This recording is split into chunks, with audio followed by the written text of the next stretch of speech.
बुंदेलखंड के ललितपुर जिले में जल संरक्षण की पहल ने जल संकट से जूझ रहे विजयपुरा गांव की तस्वीर बदल दी है।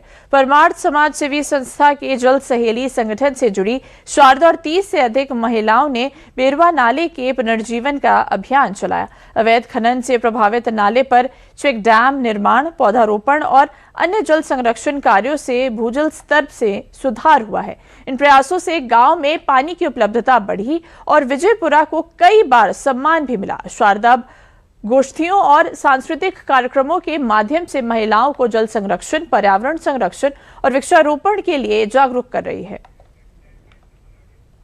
मेरे गांव में पानी की बहुत समस्या खराब थी और मेरे गांव में परमार्थ के लोग आए और उन्होंने मुझे कई बार समझाया। और एक मैं जल सहेली भी हूँ। मैंने अपने गांव में कई बार मीटिंग लगाई, कई बार दिल्ली गई और तालबेट में तो मेरी मीटिंग लगती रहती है, झांसी भी गई।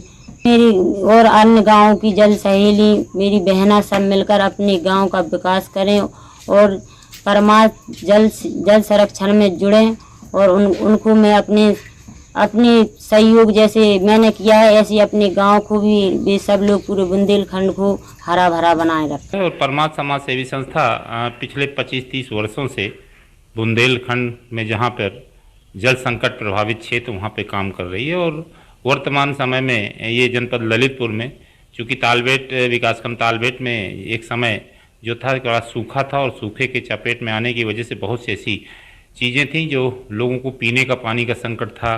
कहीं यहाँ पे बहुत से समय पे लोगों को गर्मी के मई या जून के महीने में टैंकरों में पानी आता था, तो तमाम तरह की चीज़ें ऐसी थीं जो लोगों को पीने का संकट था और सिंचाई का भी संकट था।